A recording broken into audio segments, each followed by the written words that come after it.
Oke. Nah, ini sering ini pertanyaan ini, Dok. Apa nih? Apakah dibenarkan ketika nyeri telan itu minum obat antibiotik? Ya. Nah, ini sering gini kayaknya, Dok. J. Oke. Gimana itu, Dok? Jadi begini, antibiotik itu ya, kita itu di rumah sakit itu pusing ngurusin antibiotik. Sampai kita ada komisinya sendiri kan, PPRA, apa pembatasan gitu kan, resistensi terhadap antibiotik. terhadap antibiotik.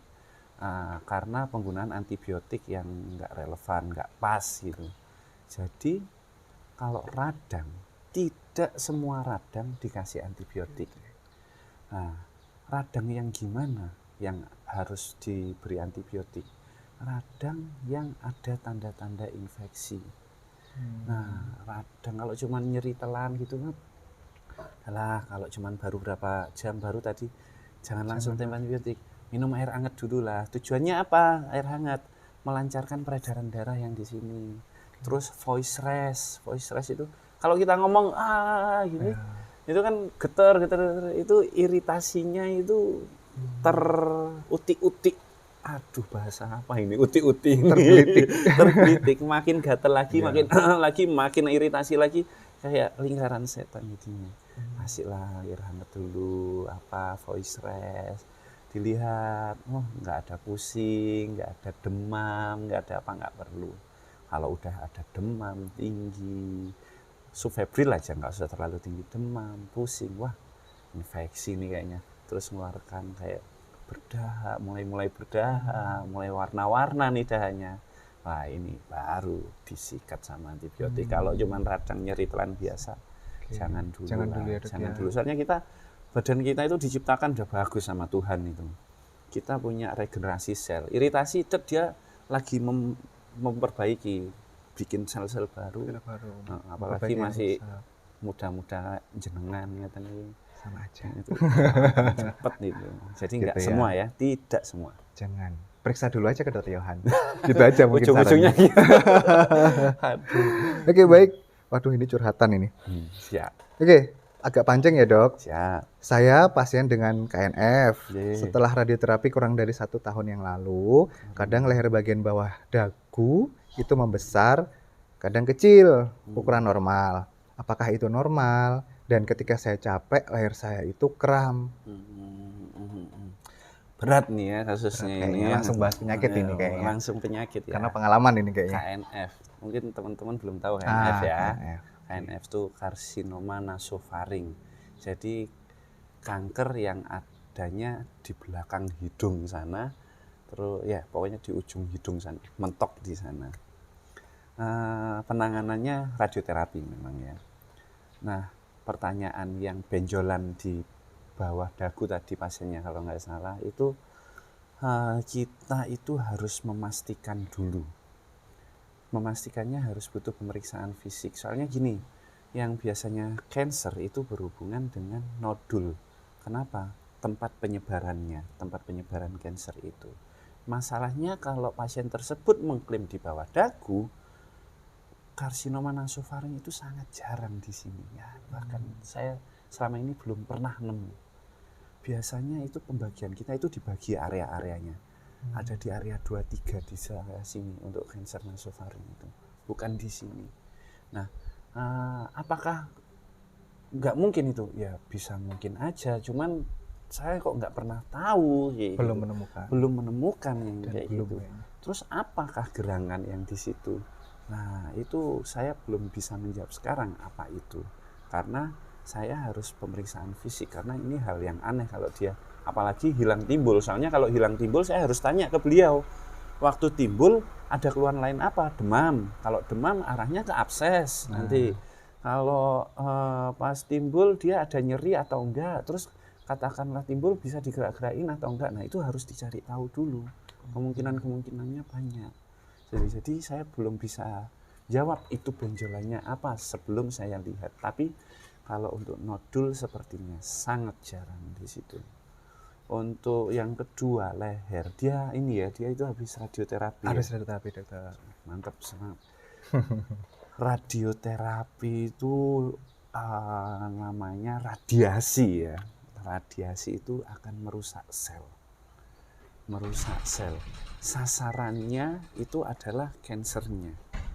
Tapi kita belum punya teknologi sampai sekarang. Bukan cuma di sini, di mana-mana belum ada teknologi yang benar-benar cuman kansernya aja yang kena. Pasti sekelilingnya kena. Cuman lebih difokuskan ke situ bagiannya. Kayak gitu. Mungkin ya zaman dulu sak badan gitu. Oh sekarang tambah canggih segini oh sekarang cuman bagian leher aja. Nah kayak gitu. Tapi tetap kena. Di sini itu kena. Nah sel-sel ototnya jadi rusak juga. Jadi pasien-pasien pasca radioterapi itu Mas, dia itu ototnya itu kena radiasi itu cenderung elastisitasnya itu berubah. Dia semakin kaku. Istilahnya kok kaku kenapa? Kayak kering gitu loh istilahnya. Jadi elastisnya udah nggak elastis lagi. Ketika nggak elastis lagi, sedikit gerak. Kalau kita masih elastis, wah sehat nggak apa-apa. Sama kayak gini, orang normal sama atlet aja. Kalau orang normal geleng-geleng gini-gini 1 jam, aduh. Tapi atlet gini 10 jam juga, karena elastisitasnya sudah terlatih. Begitu juga ini kanker. Nah ini elastisnya. Kalau mau ini ya dilatih gerak pelan-pelan, kayak rehab fisioterapi lah kayak gitu. Nggak boleh dipaksakan. Memang kanker itu sampai sekarang belum ada solusi 100% selesai. Jadi itu adalah resiko yang harus diambil oleh pasien-pasien dengan kanker. Enggak cuman karsinoma nasofaring, karsinoma laring, karsinoma yang lain itu pasti ada efeknya seperti itu. Begitu Mas ceritanya. Baik, itu jadi ceritanya semua. Oke, baik. Curhat apa lagi nih? Ini tinggal 2 pertanyaan dokter. Siap. Yang ini juga curhat dokter. Ketika telinga kemasukan air, bagaimana cara mengatasinya? Apakah itu bisa menyebabkan infeksi? Nah, ya. Kemasukan air apakah bisa menyebabkan infeksi dan mengenai. Nah, ini kita ngomong zaman dulu. Zaman dulu. Orang zaman dulu kemasukan air dimasukin air lagi, dikeluarkan lagi. Kadang itu benar, kadang benar. Cuman nggak benernya airnya kan nggak bersih yang dimasukin, dan kita nggak tahu itu bolong apa enggak. Kalau bolong ya tambah apes, tambah parah. Gitu. Soalnya kenapa Mas? Jadi kalau telinga itu sensasi kemasukan air nih, airnya itu nggak seperti yang dibayangkan banyak gitu enggak loh. Jadi dari gendang telinga itu kadang ke telinga itu kayak cekungan cuman sedikit di sini aja. Sedikit, ini gendang telinga kan kecil. Ini tak umpamanya segini aja. Dia cuma sedikit gini, ada yang nempel. Itu udah menimbulkan sensasi muncul air. Kadang di sini nggak ada, kadang embun di sini. Kayak tetesan embun gitu. Itu udah memunculkan sensasi seperti itu. Nah, makanya dikasih air biar embunnya nyatu, menyatu sama yang banyak itu dikeluarin. Itu boleh. Cuman ya itu, apakah saya membolehkan 100%? Situasional ya, gendang telinganya utuh apa enggak, ini iya apa enggak. Terus kalau pakai cotton bud, nah ini Bu Hasimalakama, justru tadi kan ada pertanyaan apakah ini bisa menyebabkan infeksi. Yang banyak menimbulkan infeksi pada kasus ini gara-gara dicoba ambil sendiri airnya. Oh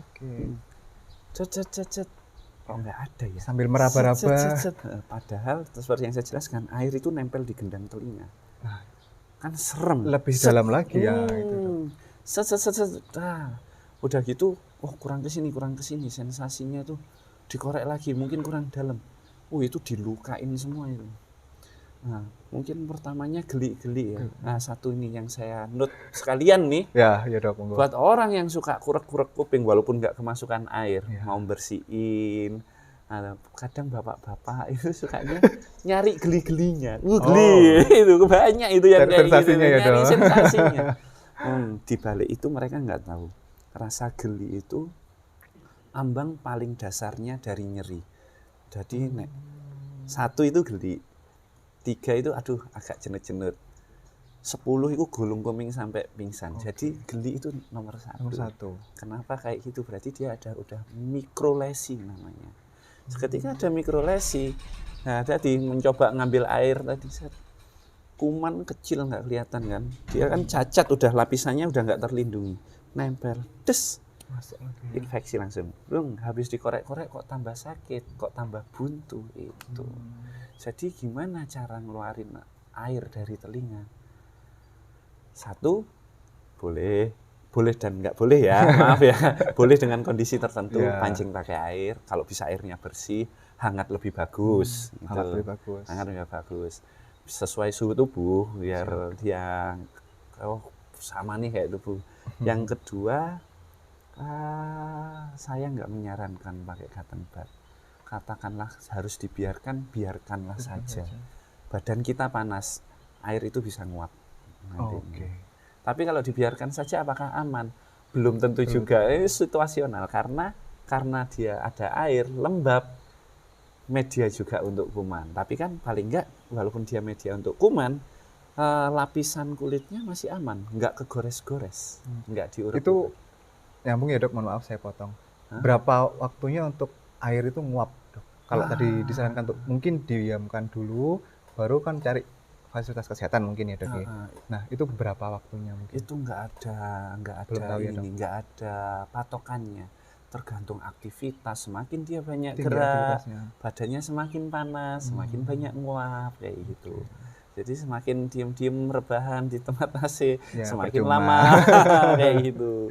Jadi nggak ada patokannya. Paling bagus itu adalah sesegera mungkin. Bawa ke dokter Yohan.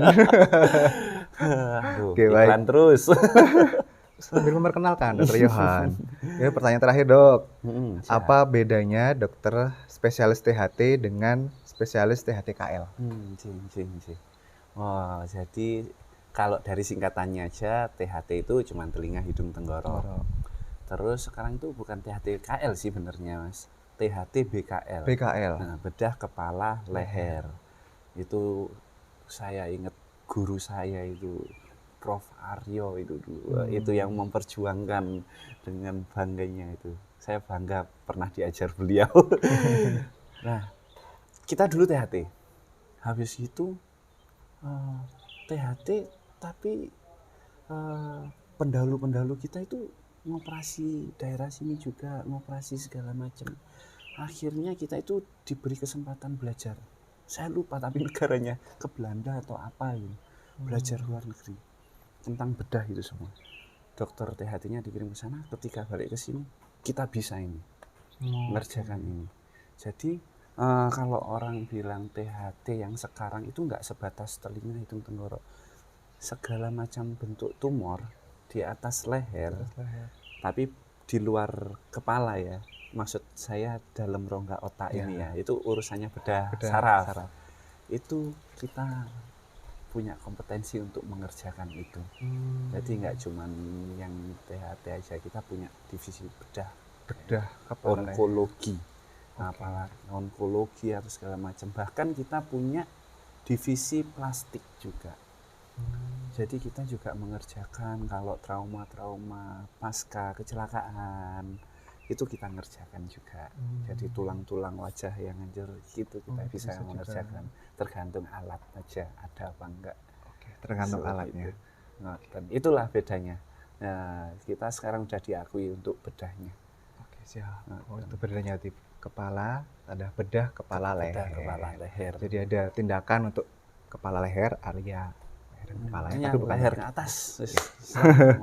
Gitu. Oke, baik. Pertanyaannya sudah selesai semua dokter. Mungkin saya ingatkan apabila ingin sekali lagi ke Dokter Yohanes, ini ada setiap hari Senin dan Kamis pukul 8 pagi sampai jam 11 siang. Di hari Jumat ada jam 14 sampai jam 16. Siap. Jadi 1 minggu ada 3 kali. Bisa mendaftar langsung, hubungi media sosial kami atau nomor yang bisa dihubungi. Oke, mungkin sekian bincang-bincang kita hari ini, ngobrol berakhlak dengan Dokter Yohanes. Sampai jumpa di episode selanjutnya.